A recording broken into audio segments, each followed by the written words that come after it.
Assalamualaikum warahmatullahi wabarakatuh. Innal hamdalillah nahmaduhu wa nasta'inu wa nastaghfiruhu wa na'udzu billahi min syururi anfusina wa min sayyiati a'malina may yahdihillahu fala mudilla lahu wa man yudlil fala hadiya lahu. Asyhadu alla ilaha illallah wahdahu la syarikalah wa asyhadu anna Muhammadan abduhu wa rasuluhu la nabiyya ba'da. Saudara-saudaraku, teman-temanku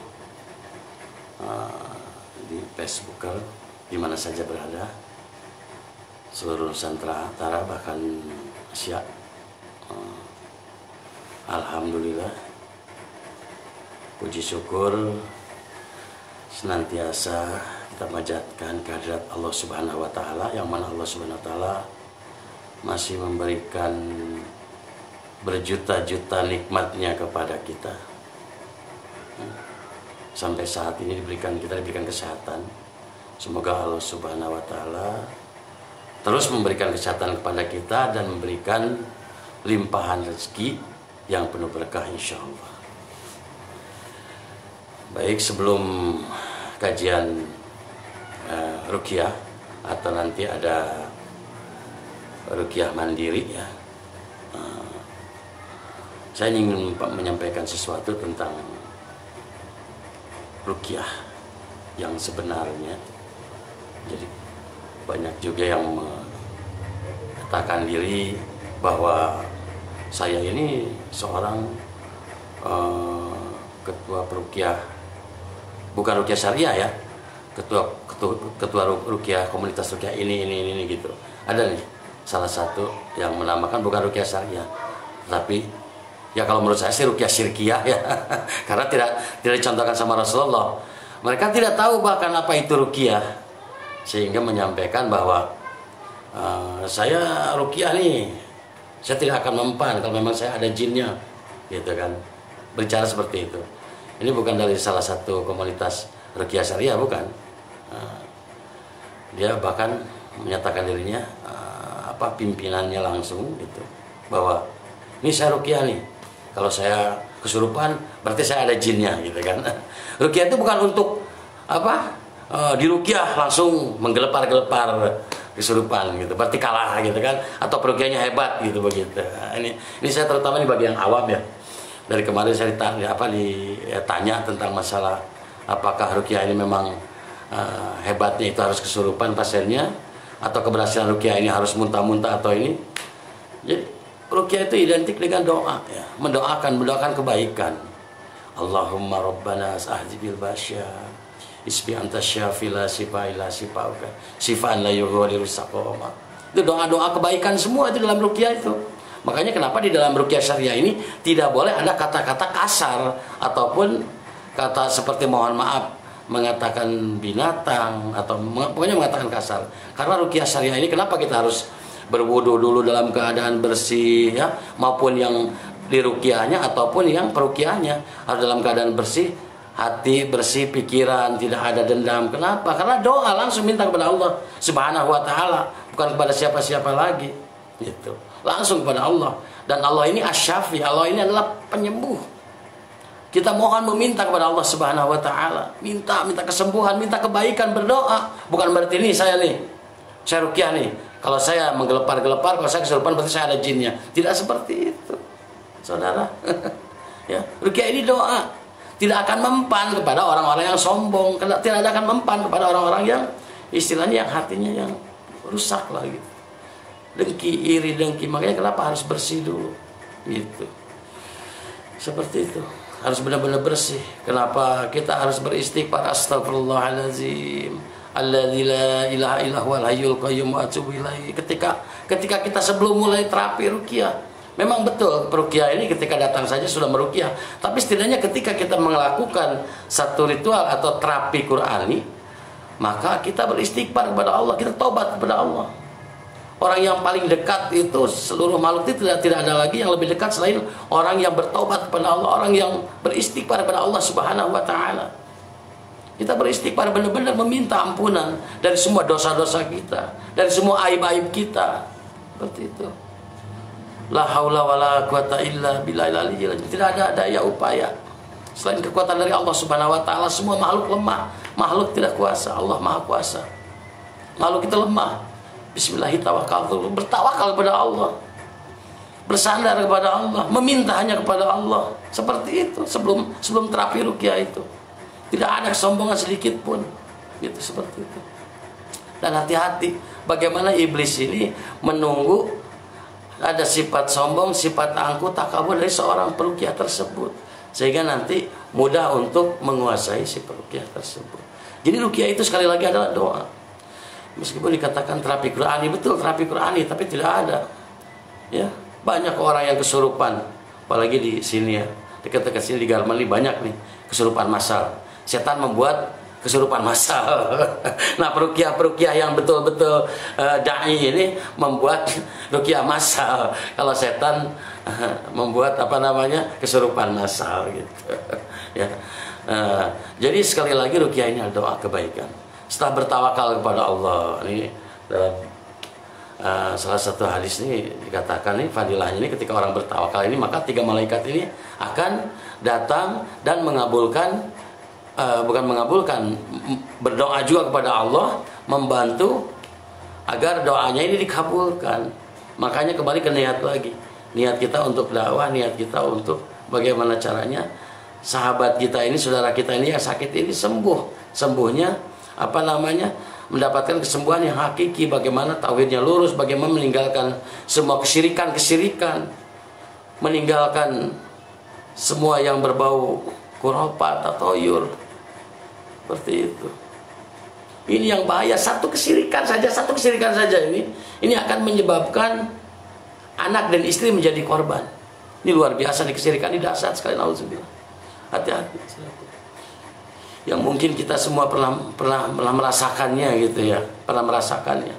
Bagaimana kesyirikan musyrik ini berpaling dari Allah ini, ya, meyakini bahwa satu benda yang tidak ada manfaatnya ini dinyatakan bahwa ini adalah bermanfaat sebagai perlindungan. Ini satu kemenangan setan untuk menguasai keturunan Nabi Adam alaihissalam, menguasai kita semua ketika kita yakin kepada selain Allah. Karena setan paling takut sekali dalam seorang yang beriman mengatakan membenarkan hatinya membenarkan apa yang diucapkan lisannya, la ilaha illallah Muhammadur Rasulullah, la ma'budu illallah, tidak ada Tuhan lagi selain Allah. Nah, ini mah syariat katanya gitu, butuh syariat, butuh perantara. Tidak ada hubungannya perantara dengan syariat. Syariat itu yang dicontohkan oleh Rasulullah SAW. Gitu. Jadi kadang kita masih yakin. Nah, ini juga tatoyur pun begitu. Tahayul.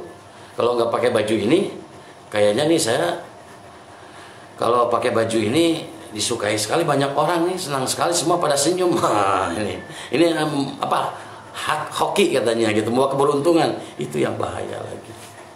Yang pasti toyur atau tahayul atau khurafat ini betul-betul mengarah kepada kesyirikan. Itu yang bagaimana para peruqyah syariah ini menyampaikan kepada para pasien-pasiennya, kepada para marki-markinya, menyampaikan bagaimana supaya betul-betul lurus bahwa hanya meminta kepada Allah dan meninggalkan semua larangan-larangannya, semua yang dibencinya sama Allah Subhanahu wa taala. Kadang kita suka mengeluh gitu ya, dengan ketidakikhlasan kita. Saya sholat, saya puasa Senin Kemis, tapi saya hidup seperti ini. Kenapa saya tidak katakan tidak ikhlas? Karena apa? Dibicarakan, diucapkan, saya sudah sholat, saya sudah puasa, tapi masih hidup seperti. Kalau ikhlas itu ya sholat, sholat itu buat kita gitu. Sholat itu buat kita. Allah pun tidak akan rugi. Kamu mau sholat mau tidak, Allah tidak rugi. Tetapi itu sholat buat kita, buat saya, buat kamu, bukan buat Allah. Wa'mur ahlaka bis-sholati wastabir 'alaiha la nas'aluka rizqan nahnu narzuquka wal aqibatu littaqwa, kata Allah. Ajak semua tetanggamu, ajak saudaramu, ajak keluargamu sholat. Saya tidak meminta apa-apa darimu, kata Allah. Coba bayangkan, Allah memerintahkan sholat buat kita, buat saya gitu, buat hambanya. Dan Allah tidak minta apa-apa. Dari sholat apa Allah mendapatkan keuntungan? Tidak. Karena sholat adalah bukti seorang hamba kepada Robnya. Allah tidak akan rugi, Allah tidak akan menyesal. Tapi Allah suka, Allah cinta kepada hambanya yang mentaati apa yang diperintahkannya. Allah cinta sekali. Kenapa tidak dikabulkan, masih nangis, masih ini, kita minta kepada Allah. Allah suka, Allah tersenyum pada orang yang terus gitu ya, yang terus berdoa, meminta hanya kepada Allah, mengharap hanya kepada Allah. Gitu. Seperti itu. Nah, bagaimana para peruqyah ini mengajak margi seperti itu, meminta hanya kepada Allah, bukan lari kepada makhluk yang menyesatkan. Gitu. Bukan kepada makhluk yang sangat menyesatkan, malah kita rugi. Kita datang saja udah 40 hari 40 malam apa? Kita berdosa. Belum lagi apa? Dalam kesyirikan itu pasti ada efek. Ada efeknya. Jadi sekali lagi ruqyah ini adalah betul-betul satu kebaikan, doa kebaikan. Doa kebaikan. La haula wala quwata illa billah. Berlindung kepada Allah. Hasbunallah wa ni'mal wakil, ni'mal maula wa ni'mal nasir. Hasbunallah wa ni'mal wakil, ni'mal maula wa ni'mal nasir. Kepada Allah. Minta perlindungan kepada Allah. Ini sebagai perlindungan.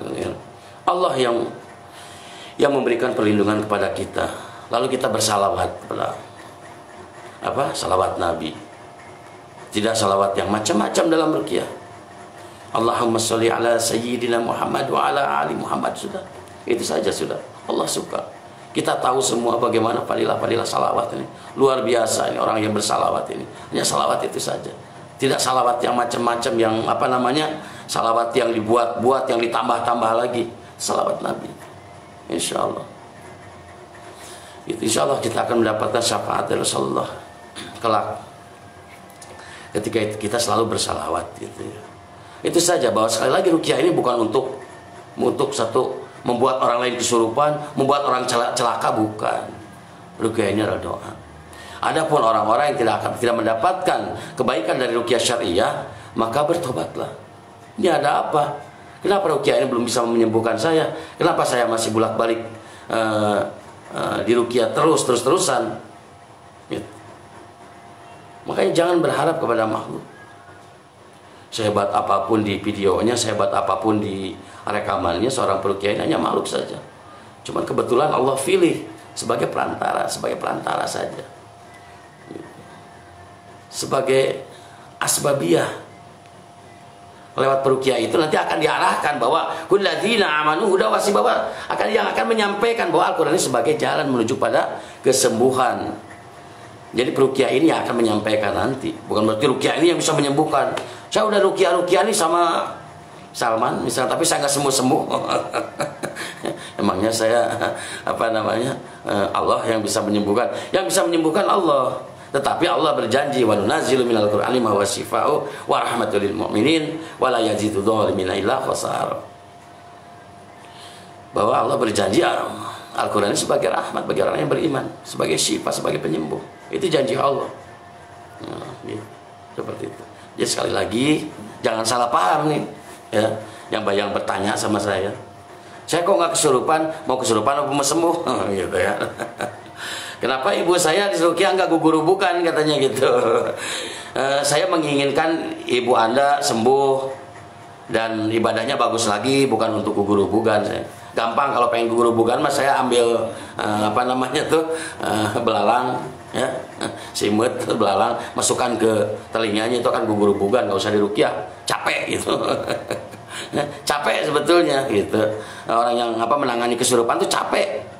Lebih gampang ngagali sumur sebetulnya mah.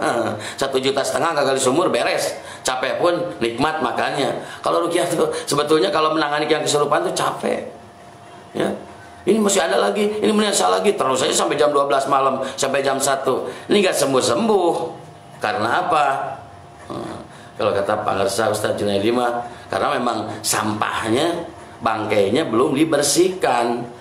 Sehingga lalatnya pada datang lagi, sehingga jinnya genderuwo, ciang-ciang, kiciwis itu pada kuntilanak pada datang lagi terus gitu, malah akan kesedot gitu. Nah ini sesuai dengan tema tadi, bahwa kenapa anak kita, istri kita menjadi korban, atau misalnya ada keanehan pada istri kita melawan, tidak mau ibadah gitu ya, atau sering kesurupan, Anak pun tidak normal hidupnya, tidak seperti orang lain. Pertumbuhannya, cara berpikirnya, anak pun tidak normal. Nah ini kenapa gitu? Ya, seorang suami ini harus berpikir, ini kenapa ini? Apa yang saya lakukan ini, meskipun mengatasnamakan Allah gitu kan, kita mintanya ke Allah, itu istighfar, sholat tobat, ya. Meskipun Allah berikan, mungkin Allah belum berikan hidayah kepada kita gitu. Yang kenapa ini masih anak istri saya masih seperti ini? Ada keanehan-keanehan. Cobalah gitu tafakur. Coba kita meminta kepada Allah petunjuk. Ya Allah, berikan hamba petunjuk ya Allah. Apakah jalan-jalan hamba ini datang kepada para ustadz itu apakah sudah benar? Datang kepada para kiai-kiai itu apakah sudah benar? Ya Allah, tolong beri petunjuk ya Allah. Pasti insya Allah akan Allah berikan petunjuk. Karena apa? Kalau kita menginginkan kebaikan, maka akan Allah berikan jalan menuju kepada kebaikan. Ya, karena Allah ini berkehendak atas prasangka hambanya. Minta kepada Allah. Minta kepada Allah, ya Allah, saya ingin bertobat. Saya tobat ya Allah. Ini kenapa anak istri saya ya Allah? Istri saya kok seperti ini gitu ya. Tapi jangan mengharapkan lebih, ingin menjadi istri soleha, istri baik, istri ini dulu. Kalau ingin istri soleha, tapi si bapaknya atau suaminya masih salah gitu kan. Ya, ingin rajin sholat tapi si bapaknya enggak sholat, itu salah. Tetapi maksudnya ini kita sudah insya Allah sudah melakukan apa yang diberitakan Allah Subhanahu Wa Taala, sudah sholat 5 waktu secara berjamaah, puasa Senin Kemis, tidak menjaga lisan kita gitu ya. Lisan kita ini yang paling bahaya ini. Tetapi istri kita masih seperti itu. Ini ada apa ini? Gitu. Atau anak-anak kita ini ada keanehan, tidak sewajarnya. Coba kita tafakur kepada Allah Subhanahu Wa Taala. Kita minta hidayah, ya Allah berikan hamba hidayah ya Allah. Berikan hamba hidayah ya Allah. Mungkin sehari kita bisa 70 kali minta kepada Allah. Pasti insya Allah dalam beberapa hari ini akan Allah berikan petunjuk. 70 kali minta kepada Allah saja, ya Allah, hamba tobat, berikan hamba hidayah, berikan hamba jalan ya Allah. Berikan apakah yang dilakukan oleh hamba ini, misalkan kita nih naro topeng barong gitu ya, beli di Bali gitu. Terus kita tiap hari kita sapa nih, selamat pagi atau assalamualaikum, kamu udah makan gitu.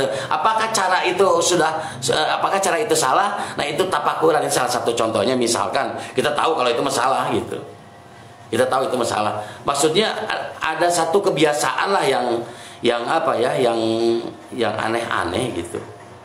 Nah apakah ini penyebabnya? Atau kita datang ke satu tempat ya, ke 7 sumur misalkan, 7 tampian, atau misalkan ke 7 gunung misalkan.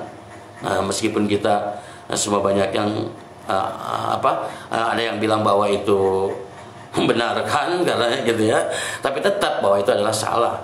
Yang baik mah datang mah jaro pada ulama yang betul-betul sunnah. Gitu ya. Jaroh itu mendatangi gitu ya, jaroh itu gitu.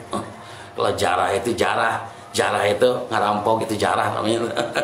Kalau jaroh itu mendatangi para ulama, jaroh silaturahmi gitu ya. Nah, seperti itu. Apakah saya datang kepada dia dan memberikan diberikannya saya barang ini, apakah salah ya Allah? Terus coba seperti itu gitu. Terus coba.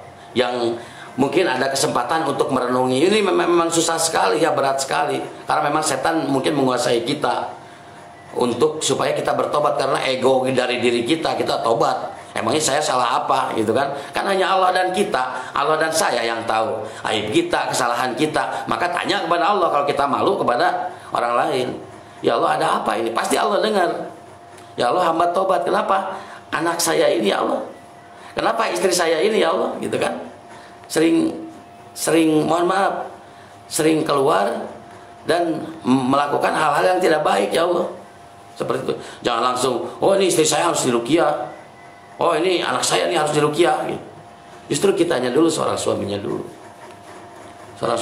Kenapa istri saya sering sakit-sakitan? Kenapa anak saya sering sakit-sakitan? Betul, memang sakit adalah sebagian daripada pelebur dosa, sebagian daripada ujian dari Allah Subhanahu Wa Taala. Tapi ini rutin gitu, sakitnya sebulan 2 kali itu sudah pasti, atau sebulan 3 kali gitu kan. Nah, istrinya sakit, anaknya sebulan 3 kali, itu kan terus menerus kan, aneh gitu, satu keanehan gitu. satu keanehan. Nah ini sekali lagi saya mengajak kepada bapak-bapak sebagai seorang suami nih yang mungkin ada keanehan dari istrinya atau anaknya atau misalkan dirinya, bahkan kenapa dirinya sering mempunyai penyakit yang susah disembuhkan. Tetapi kata dokter bahwa ini tidak apa-apa, normal kok, darahnya normal, semuanya normal. Tapi kenapa sering sakit sebelah kepala, sering was-was, gelisah, sering mimpi buruk gitu ya, sering prasangka buruk gitu ya, susah jodoh gitu kan. Ini kenapa ini misalkan? Tapi kalau yang sudah jadi suami bukan susah jodoh tuh, karena sudah ada jodohnya. Maksudnya ini buat yang sudah baru bercerai dan susah untuk menikah lagi gitu. Nah ini introspeksi, coba amalan atau apa yang dilakukan sama dia ini, apa yang salah, minta kepada Allah, pasti akan Allah berikan jalan petunjuk, jalan yang lurus insya Allah gitu ya. Baik, hanya itu mungkin yang bisa saya sampaikan. Jadi sekali lagi ulangi ya, kita ulangi lagi, ulang-ulang lagi, apa kesalahan saya, apa kesalahan kita, kenapa anak saya seperti ini tidak normal, lain daripada yang lain, kenapa istri saya tidak seperti ini. Ini pastinya ada satu kesyirikan, yang kesyirikan ini luar biasa. Satu kesyirikan sekecil apapun, yang namanya musyrik ini, yang namanya dosa syirik ini, Allahu Akbar, itu sepertinya halus tidak kelihatan. Dibaratkan dalam keterangan seperti semut hitam di atas batu hitam di malam gelap gulita. Seperti samar tidak ada padahal ada gitu. Ketika kita tempelkan batu kita ke tangan kita ke batu, itu tiba-tiba ada yang gigit gitu ya. Ternyata semut itu. Berarti sihir ini adalah syirik ini, musyrik ini adalah nyata gitu. Kesyirikan ini benar-benar gitu. Efeknya luar biasa gitu. Nah, baik, untuk itu sekali lagi kita sama-sama introspeksi diri. Jangan ketika menyalahkan tiba-tiba ini istri saya yang harus diruqyah, anak saya yang harus diruqyah. Yang pasti yang pertama-tama adalah suaminya dulu gitu ya. Udah capek atuh, kita lagi di kantor tiba-tiba, Pak saya sakit, Pak si ini anak kita sakit, Pak si dede sakit, terus tiap hari capek, kan udah capek atuh. Makanya robah gitu. Robah ini sekali lagi, amalan apa nih yang salah nih? Tanyakan pada ulama-ulama sunnah yang benar-benar tauhidnya yang lurus insya Allah ya. Baik, yang lainnya silakan kalau mau ini. Mungkin kalau yang sudah biasa sih sudah tidak aneh lagi ya. Tidak aneh lagi. Kita sama-sama nih, sekali lagi kita sama-sama untuk melakukan ruqyah mandiri atau perlindungan. Tetap kita berlindung hanya kepada Allah, dan kita dengan auzubikallimatillahi tammah, kita berlindung kepada ayat-ayat Allah yang mulia. Baik ya, yang belum paham, yang sering nanya-nanya gimana caranya ruqyah mandiri, gitu kan, banyak yang seperti itu. Boleh sama-sama kita bareng-bareng ya. Saya melakukan seperti ini pun ini sama ini untuk saya pribadi. Kita bacakan satu kali Al-Fatihah ya. Tapi kita istighfar dulu nih, bacakan Al-Fatihah, ayat kursi ya, lalu Al-Ikhlas 3 kali, Al-Falaq 3 kali, An-Nas 3 kali gitu. Boleh kalau misalkan, alangkah bagus lagi kalau misalkan kita buat ibu-ibu nih yang di dalam nih kan sering pegal-pegal ya, luar biasa nih ininya tenaganya gitu, terkuras, masak, ngurus anak gitu kan, nyuci gitu kan ya. Nah boleh kalau misalkan memang untuk malam pakai ayat kursi. Tapi kalau untuk setelah sholat fardu boleh hanya Al-Fatihah, langsung Al-Ikhlas 1 kali, Al-Fatihah lalu ditiupkan ya, tiupkan. Tapi kalau Siti Aisyah radhiyallahu anha ini diludahkan tapi tidak keluar air liurnya, diibaratkan seperti makan kismis gitu ya. Kalau Siti Aisyah ini ya, ibunda Siti Aisyah, setelah Al-Fatihah ditiupkan, boleh ditiupkan atau boleh diludahkan juga. Kalau mantap jadi tiupkan, enak nih hati ini ditiupkan nih, yakin, insya Allah gitu ya, boleh ditiupkan. Atau misalnya mau diludahkan, tapi diludahkannya tidak keluar air liur, yang pasti sedikit saja, isyarat. Setelah Al-Ikhlas, Al-Falaq 1 kali, ludahkan, An-Nas 1 kali, ludahkan atau tiupkan, usapkan pelan-pelan dan kita berprasangka baik kepada Allah Subhanahu wa taala, memohon kepada Allah Subhanahu wa taala bagaimana Al-Qur'an yang kita tiupkan ini atau ludahkan ini menjadi wasilah kesembuhan. Dan insya Allah minta kepada Allah ayat yang kita bacakan ini berpindah ke telapak tangan kita dan menjadi beribu-ribu kebaikan atau kesembuhan. Usapkan ke kepala yang sering sakit gitu ya. Nah, sini semua. Seperti ini. Ini yang tempat-tempat jin bersemayam nih, pundak, belikat ya. Nah, ini pijit-pijit nih. Gosokkan, usapkan gitu ya. Usapkan. Boleh kalau ada yang sering sakit-sakit nih kalau bangun tidur nih. Sering sakit-sakit bangun tidur. Gitu misalkan. Tapi kata dokter tidak ada apa-apa. Ini boleh ditarik-tarik satu-satu nih. Ketika lagi ruqyah mandiri ya. Boleh. Seperti ini. Seperti ini, usapkan. Lalu ke ke dada pelan-pelan ya, terus ke perut, boleh digosok-gosok, perutnya diputar-putar ya, nggak kelihatan perut saya, soalnya buncit. Seperti ini, putar-putar ya, misalkan diputar-putar seperti ini boleh perut, lalu ke pinggang, boleh tepuk-tepuk, yakin, insya Allah kita niatkan ngusir aura-aura negatifnya lah ya, seperti ini gitu ya, boleh yang belum ini yang sudah yang belum tahu boleh. Ini pijit-pijit nih, pijit-pijit semua sini ke kaki, boleh pijit-pijit juga ke kaki. Ini luar biasa nih. Jadi menurut bukan menurut pengalaman, menurut orang-orang yang dari dulu yang sering sudah 20 tahun gitu yang saya perhatikan ya. Bapak-bapak ini menjalankan sunnah fi'liyahnya, adab-adab sunnahnya ini sebelum tidur ini dia sering di saat tidur ini sering dipijit-pijit, tepuk-tepuk lututnya, dan ternyata sampai sekarang umurnya 86 masih bisa jalan dengan baik. Ini luar biasa. Masih bisa keliling dunia itu ya, berdakwah gitu. Ada tuh kakek-kakek tuh, saya perhatikan dulu tahun 2000 ya, tahun 2000 itu ya, tahun 2000 saya perhatikan 2002 sampai 2002 saya perhatikan dia selalu itu tidak lepas, mau di rumah, mau dimanapun, mau nginep gitu ya, mau di hotel, dia selalu sebelum tidur ini melakukan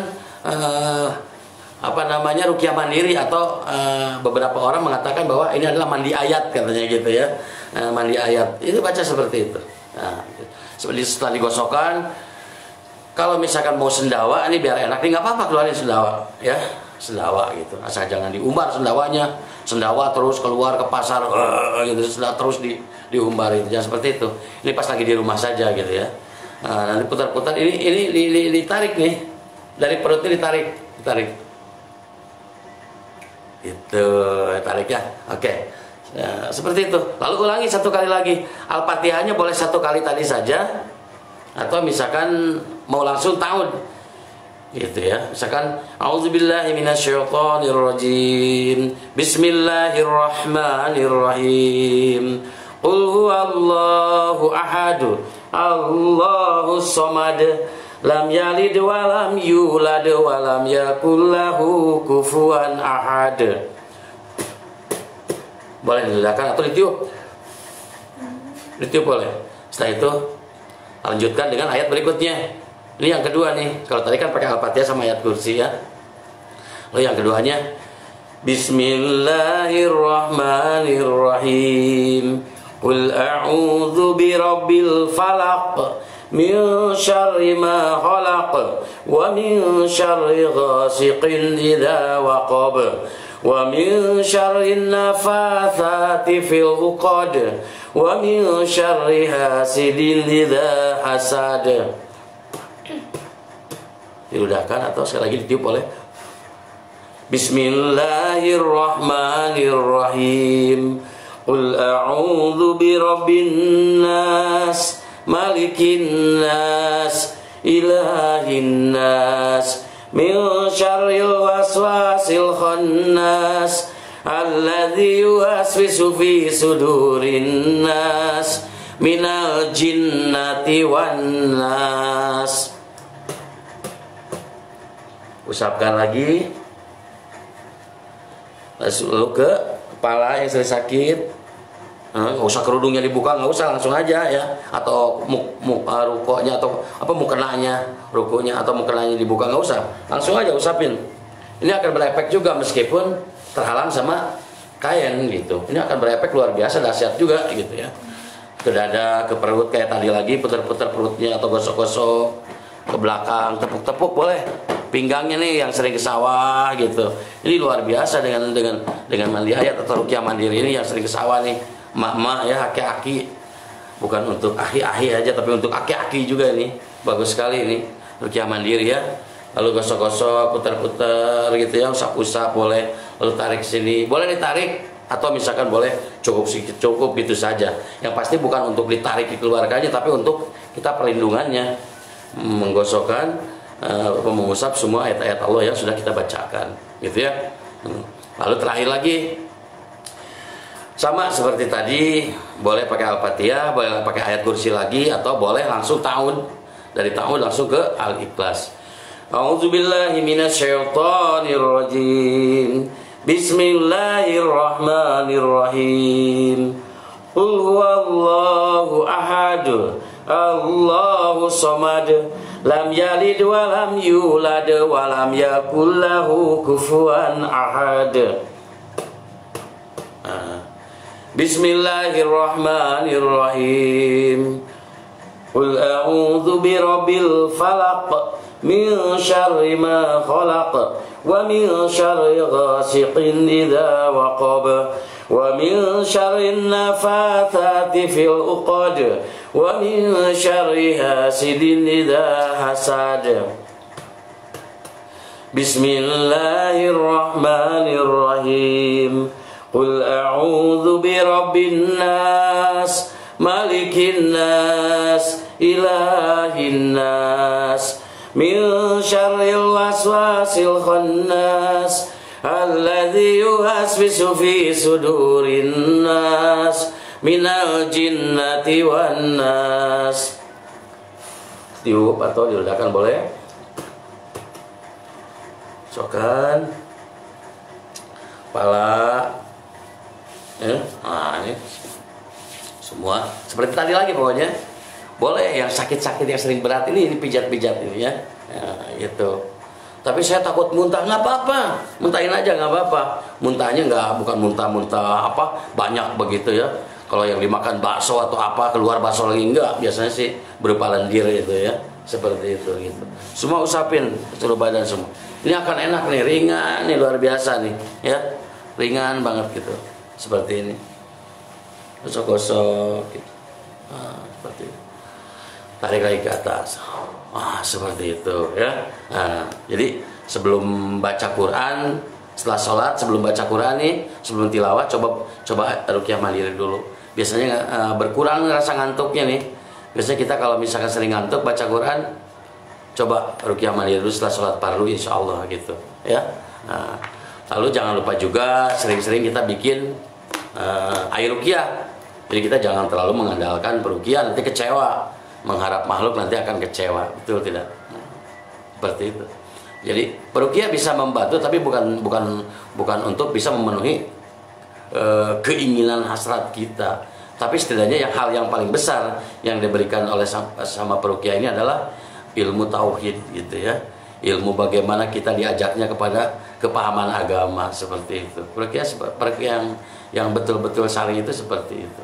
Pasti selalu menyampaikan. Adapun agak kasar, bukan kasar, kayak ketus ngomongnya. Itu karena sayang kepada marginya. Kan udah saya bilang, bacakan Al-Baqarah, amalkan tuh, baca terus surat Al-Baqarah. Kayaknya ketus itu sayang, tanda sayang. Kalau perukyah ini kalau tidak suka ini diam biasanya. Malas, terserah, mau ke dukun lagi, mau kemana lagi, terserah, biasanya begitu. Tapi kalau saking ininya, saking sayangnya ini bukan seperti membentak gitu, tapi tegas. Kalau udah saya bilang jangan ngamalkan itu gitu kan, seperti ketus gitu, seperti itu. Itu tanda sayang itu seorang perukyah itu. Seperti itu ya. Baik, dan jangan lupa nih, jadi anak itu jangan panik langsung ingat rumah sakit gitu, jangan. Kita coba rukyah dulu seperti tadi itu, tiupkan, usapan, tapi jangan lupa sebelumnya ini kita ucapkan istighfar tadi, bismillahirrahmanirrahim, terus la haula wala quwata illa billah, terus hasbunallahu wa ni'mal wakil, ni'mal maula perlindungan ya, ni'mal maula wa ni'man nasir gitu untuk perlindungan gitu ya. Terus auzubi kalimatillahi tamma, ada doa-doa yang betul-betul untuk supaya meminta kesehatan kepada Allah Subhanahu wa taala gitu ya.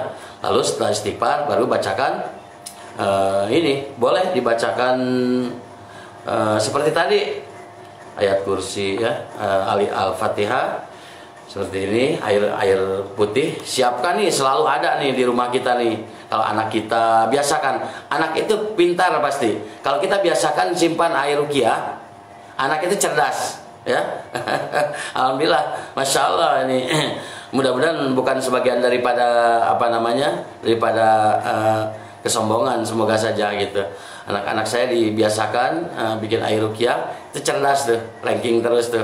Dan ada sifat ketaatan, nggak capek kita, nggak ngelarang, nggak. Cukup dengan satu kali, sudah, jangan main HP, udah ditaruh, sekarang belajar, sekarang waktunya sholat, enak langsung sekali gitu. Jadi ada sifat ketaatan, makanya biasakan berikan minum air ruqyah itu buat anak-anak kita.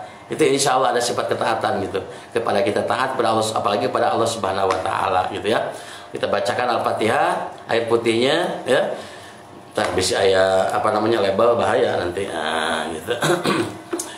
A'udzubillahi minasyaitonirrajim. Bismillahirrahmanirrahim. Sama-sama boleh ya, boleh ambil air minum gitu ya, bareng-bareng sama-sama. Alhamdulillahi rabbil alamin, arrahmanir rahim, maliki yaumiddin, iyyaka na'budu wa iyyaka nasta'in, ihdinas siratal mustaqim, siratal ladzina an'amta 'alaihim, ghairil maghdubi 'alaihim waladdallin. Amin. Bismillahirrahmanirrahim.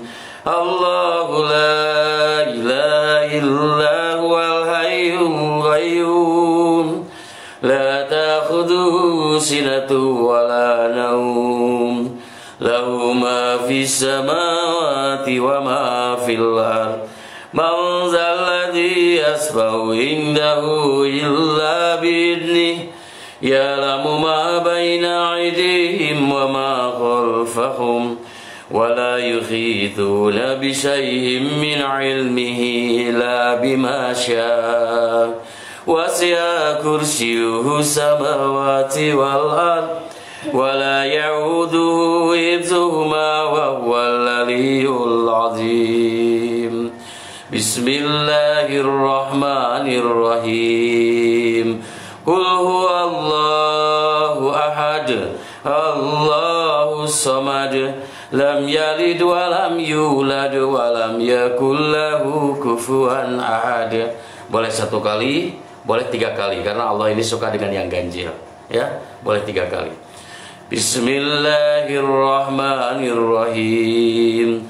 Qul huwallahu ahad, Allahus samad, lam yalid wa lam yulad wa lam yakul lahu kufuwan ahad.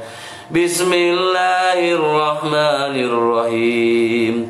Qul huwallahu ahad, Allahus samad, lam yalid wa lam yulad wa lam yakul lahu kufuwan ahad. Bismillahirrahmanirrahim. Qul huwallahu ahad, Allahus samad, lam yalid wa lam yulad wa lam yakul lahu kufuwan ahad. Bismillahirrahmanirrahim. Qul a'udzu birabbil falaq, min syarri ma khalaq, wa min syarri ghasiqin idza waqab, wa min syarri nafathati fil 'uqad, wa min syarri hasidin idza hasad. Bismillahirrahmanirrahim. Qul a'udzu birabbil falaq, min syarri ma khalaq, wa min syarri ghasiqin idza waqab, wa min syarri nafathati في العقد ومن شر حاسد إذا حسد بسم الله الرحمن الرحيم قل أعوذ برب الفلق من شر ما خلق ومن شر غاسق إذا وقب ومن شر النفاثات في العقد ومن شر حاسد إذا حسد بسم الله الرحمن الرحيم قل أعوذ برب الناس ملك الناس إله الناس من شر الوسواس الخناس الذي يوسوس في صدور الناس من الجنة والناس بسم الله الرحمن الرحيم قل أعوذ برب الناس ملك الناس إله الناس من شر الوسواس الخناس الذي يوسوس في صدور الناس من الجنة والناس. Setelah Ikhlas 3 kali, Al-Falaq 3 kali, An-Nas 3 kali, boleh dibacakan, baca doa atau baca satu ayat kesembuhan. Janji Allah. Auzubillahi samil alim minasyaitonir rajim. Wa nunazzilu minal qur'ani ma huwa syifaa wa rahmatul lil mu'minin wa la yazidul zalimina illa khasara. Kulladzina amanu huda wa shifa. Boleh tiupan. Minta kepada Allah, boleh ya Allah, jadikanlah air ini sebagai penyembuh atau jadikanlah air ini sebagai beribu-ribu kebaikan untuk keluarga hamba. Ditiupkan. Boleh diminum beberapa teguk ya.